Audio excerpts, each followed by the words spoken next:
Bonjour, chers étudiants, étudiantes, j'ai le plaisir de reprendre le cours au niveau du chapitre 4, donc sur les jonctions PN, euh, pour le module physique des matériaux pour le solaire. Donc ici, on va commencer par une introduction sur les semi-conducteurs qui nous intéressent dans ce cours, à savoir en grande partie les covalents, le silicium en particulier. Nous avons vu pourquoi le silicium. Donc il y a un gap très intéressant pour le photovoltaïque et également les semi-conducteurs binaires, à savoir en particulier le GAS, l'arsenure de gallium, qui a également un gap très intéressant, 1,43 électronvolts. Donc l'objectif de ce cours, c'est de préciser les semi-conducteurs les plus intéressants pour les applications photovoltaïques.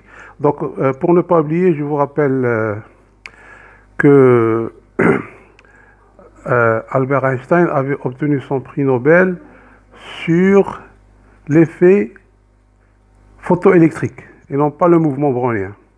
Donc, je reviens ici pour cette introduction pour vous parler un petit peu comment fabriquer les jonctions PN. Donc, il y a deux types. Les homojonctions lorsqu'on a le même matériau de part et d'autre, et hétérojonctions lorsque nous avons des matériaux différents.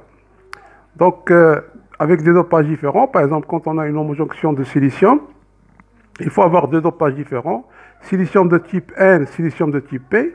Alors, je vous rappelle aussi comment on fabrique le silicium et comment réaliser le dopage.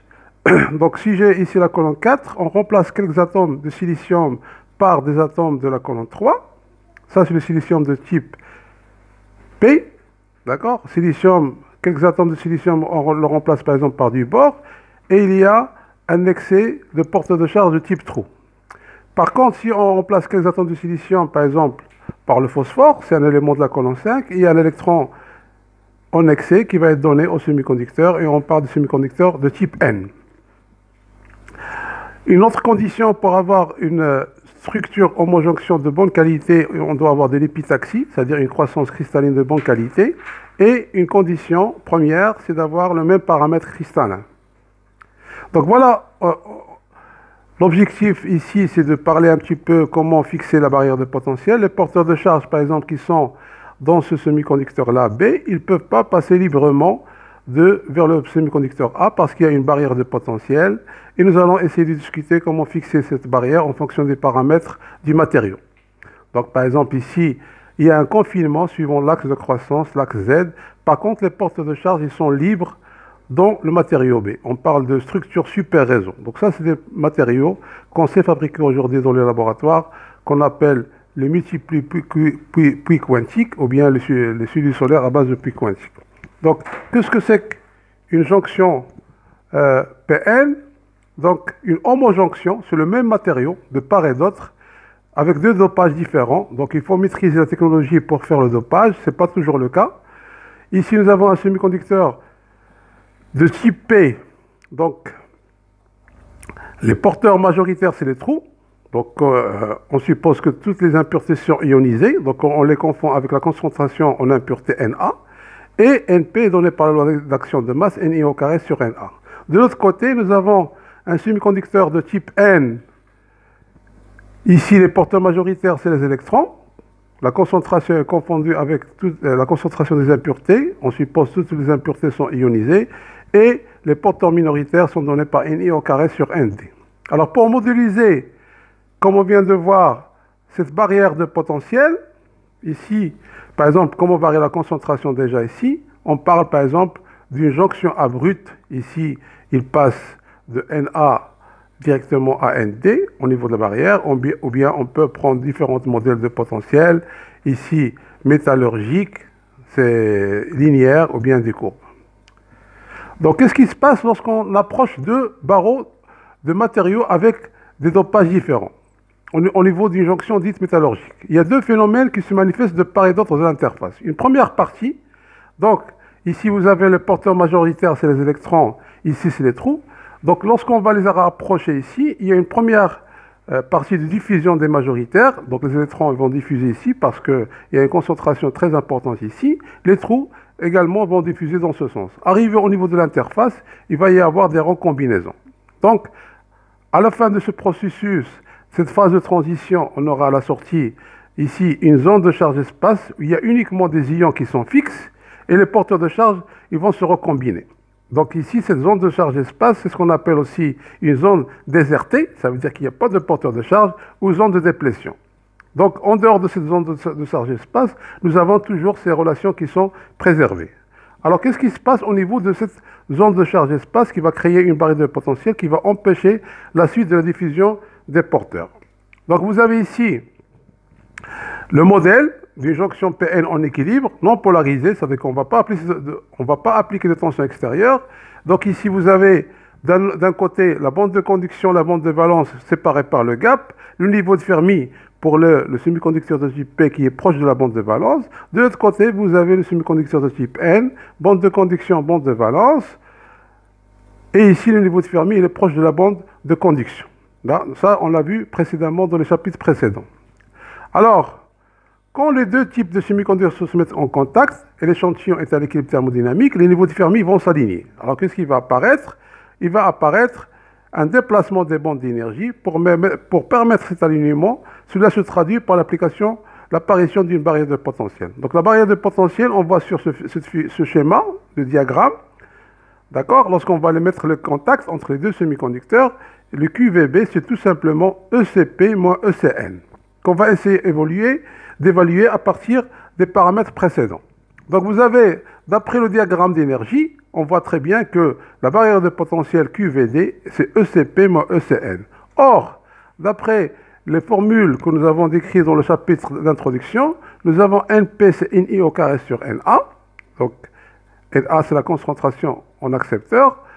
D'accord? C'est NC moins exponentiellement ECP moins EF sur KT. De la même manière, nous avons la concentration des majoritaires côté N, c'est confondu avec la concentration des donneurs qu'on suppose tous ionisés, qui est donnée tout simplement par cette formule. Donc on peut tirer ECP à partir de là, on peut tirer de la même manière ECN à partir de cette équation-là, et on fait la différence.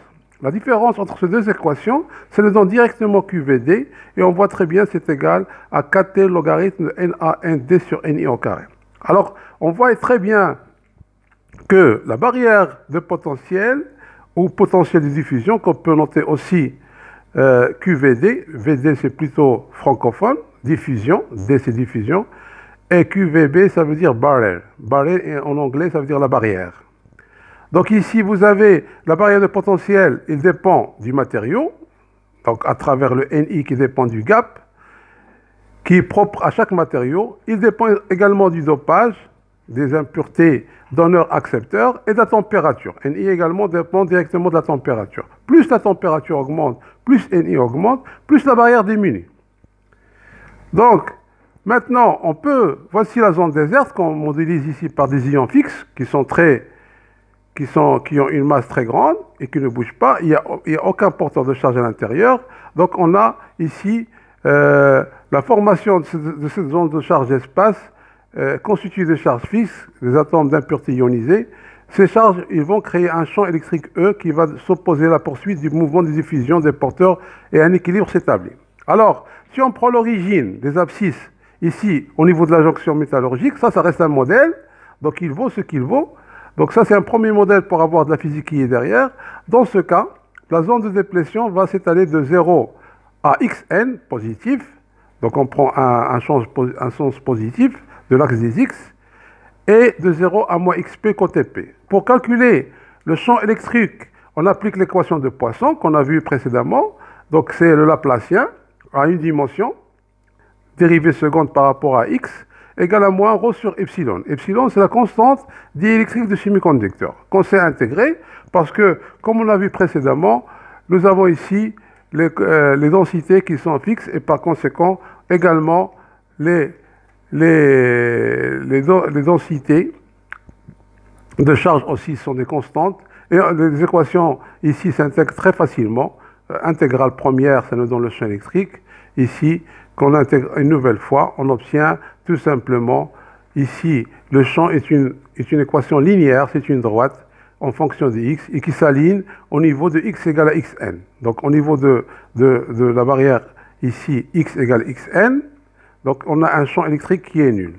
De la même manière, du côté P, nous avons la même formule, c'est une droite ici qui est croissante, là c'est une droite qui est décroissante, d'accord, et qui s'aligne au point X égale XP, d'accord. Donc on a ici également le champ électrique s'annule à X égale XP. Nous avons aussi la condition de continuité du champ électrique au niveau du point X égale 0. Donc ça, c'est un petit exercice d'électrostatique qui ne pose aucun problème. Donc soit on part de la densité de charge, donc qui est constante de chaque côté, QND ici pour les X positifs, QNA pour les X négatifs, moins QNA, d'accord, pour les X négatifs. On intègre une première fois ici, 2 fois pour avoir le champ électrique, et également on peut, donc ça c'est le champ électrique, ça c'est le champ électrique et le potentiel aussi qu'on peut avoir très facilement. Donc ça c'est le potentiel, une intégrale, et les énergies correspondantes. Donc il a dit, soit on calcule le potentiel, on déduit le champ, E également un grade de V, etc. Ça c'est un exercice d'électrostatique qui n'est pas très compliqué. Alors, maintenant, on peut évaluer la largeur de la zone de déplétion. Donc cette zone-là, d'accord, qui s'étend de moins XP à XN, qu'on appelle W, d'accord. W, c'est la somme XP plus XN, donc XP, elle est positive, donc on va sommer. On commence déjà par calculer l'intégration du champ électrique sur la zone de charge espace pour avoir la barrière de potentiel. Donc VB, c'est égal à l'intégrale de moins XP à XN de EX, et qu'on remplace dans chaque partie, pour les X négatifs, les X positifs, chaque valeur du champ par sa valeur. Et on trouve cette formule-là. Donc la valeur de la barrière de potentiel et les fonctions des concentrations en donneur du XP et du XN. En tenant compte de la continuité du champ électrique, ça c'est la condition de continuité au point X égale 0, on obtient la largeur totale de la zone de déplétion en fonction W, c'est la racine carrée de VB, et il dépend des inverses 1 sur NA plus 1 sur ND. Alors qu'est-ce qu'on remarque pour cette valeur de la largeur de la zone de déplétion? Donc on remarque que la largeur de la zone de charge d'espace varie sous la forme de racine carrée de la barrière, la hauteur de la barrière. Lorsque la température augmente, NI augmente, VB diminue, par conséquent la largeur aussi diminue. Donc lorsque la température augmente, la largeur de la zone de déplétion diminue. Et on peut calculer à partir de ces équations la valeur du champ maximal. Donc vous avez ici un champ maximal au point X égale 0 qui est identique, ici c'est la condition de continuité, qui est négative. En reportant successivement les valeurs de Nn et Np, puis Pp et Pn dans la formule, on obtient respectivement des jolies formules qui donnent les densités de porteurs minoritaires côté P et côté N. Donc pour les électrons porteurs minoritaires côté P, donc ils varient au niveau de l'entrée et ils décroît exponentielle en fonction de moins QV sur KT. La même chose, les porteurs minoritaires côté N, c'est les trous. Donc à l'entrée, ils ont cette valeur, et ensuite ils vont décroître exponentiellement sous la forme moins QV sur KT. On remarque que les densités des porteurs minoritaires de part et d'autre de la zone de charge espace sont proportionnelles à l'inverse de l'exponentielle de la barrière de potentiel. Alors maintenant, si on applique une polarisation, donc jonction PN hors équilibre, polarisée. Donc si j'applique une diode en jonction PN comportant deux contacts électriques, un sur la région 1, cathode, et un sur la région P, l'anode, et j'applique une polarisation. Pour la polarisation jonction PN, en direct, on applique une tension positive du côté P. Donc V égale à VP moins VN positif sur les deux extrémités PN et de la jonction. Donc V positif, on obtient une nouvelle barrière de potentiel, donc il va diminuer. La nouvelle barrière qu'on va désigner par des primes, V'B égale à VB moins V qui décroît, donc ce qui implique que également, si je reviens à la formule qui me donne la barrière, si VB diminue, W diminue.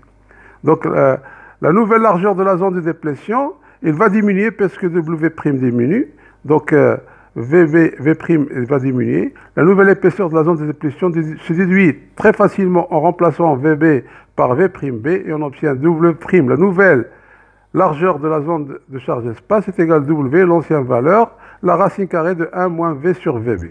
Le 1 moins V sur VB, d'accord? Donc ici, ça c'est une valeur qui est plus petite que 1, W' est le plus petit que W. V positif, plus la tension est forte, plus la zone de déplétion est mince. On peut aussi calculer le champ électrique maximal, donc qui est donné par cette formule. On remplace tout simplement de nouveau le VB par V'B. Donc E'M, c'est égal à moins 2V'B sur W'. Et on remplace V' par la valeur VB moins V. W' par W, la racine carrée de 1 moins V sur VB. On obtient une formule similaire avec le W'. Donc ici, W1 moins V sur VB. E' c'est Em, 1 moins V sur VE. Vous remarquez que ces deux formules se comportent de la même manière. Donc en polarisation directe, le champ électrique maximum dans la jonction diminue. Alors, on peut aussi revenir ici des densités de porteurs minoritaires. N', on a vu, c'est égal à N à l'entrée. Donc les porteurs minoritaires, les électrons côté P, les trous du côté N, qui se comportent comme des exponentielles décroissants. On remplace V' par la nouvelle valeur, on obtient N', la nouvelle valeur de la concentration, c'est l'ancienne valeur, et il est augmenté, exponentielle QV sur KT. Donc il est augmenté. La même chose pour les porteurs minoritaires, c'est-à-dire les trous. On a aussi l'ancienne valeur, et elle est multipliée par une exponentielle positive. Donc en polarisation directe, les concentrations de porteurs minoritaires injectés dans les zones P et N dépendent exponentiellement de la barrière appliquée. La présence de ces porteurs en excès donne lieu à un courant de diffusion. Donc on a vu, lorsqu'il y a un gradient de la concentration ici qui est différent de 0, il apparaît un courant de diffusion qui représente le courant direct. Alors maintenant, qu'est-ce qui se passe ici lorsque j'applique cette tension positive? Donc ici, les trous vont se propager selon le champ électrique, les électrons dans le sens opposé. Donc si on applique une tension positive, donc ça c'est les électrons qui se déplacent, d'accord? On a schématisé uniquement pour les électrons par exemple. Donc si on applique une tension positive du côté de la région P, les porteurs majoritaires positifs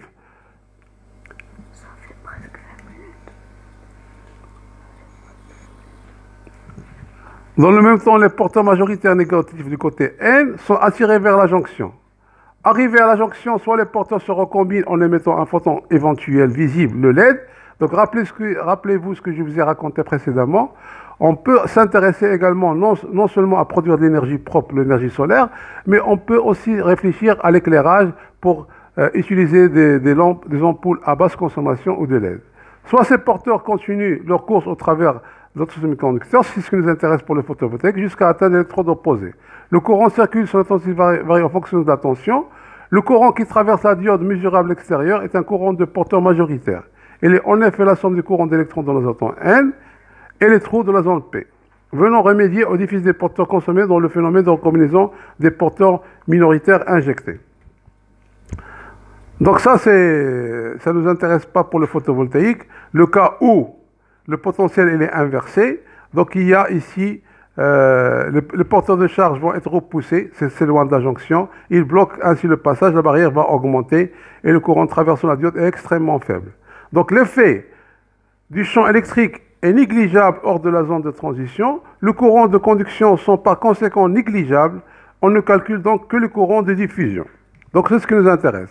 Nous avons la concentration des minoritaires est différente de celle de l'équilibre. La densité du courant due à l'injection des électrons est donnée tout simplement, rappelez-vous, pour les électrons, la densité du courant c'est Q dN, le gradient de N, d'accord, c'est égal à dN, N' moins Np sur la longueur de diffusion qui est donnée par cette formule, c'est taux, durée de vie fois les constantes de diffusion qui sont données par et pour les trous et pour les électrons.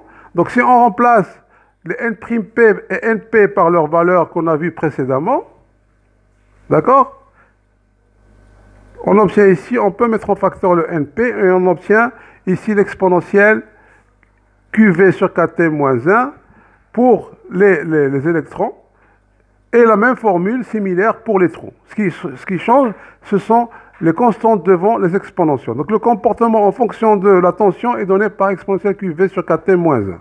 Donc le courant de diffusion des trous des électrons de la zone N de la jonction croît exponentiellement en fonction de la tension appliquée. Ce courant est nul pour une tension égale 0. Donc finalement, on obtient le courant total, d'accord, en multipliant par la section, et le courant ici, il peut s'écrire comme un courant de saturation exponentielle QV sur KT moins 1, avec ce courant de saturation qui s'exprime en fonction des constantes de diffusion, des concentrations des porteurs majoritaires, minoritaires, et le IS, c'est le courant de diffusion, il représente le courant inverse dans la jonction. Dans le cas où la tension est très grande, par exemple très supérieure à 4T sur Q, on peut négliger le 1 devant l'exponentielle et on obtient une formule beaucoup plus simple pour... je voudrais remercier ma petite fille Amel qui m'a aidé pour réaliser ces vidéos. Donc elle est juste à côté.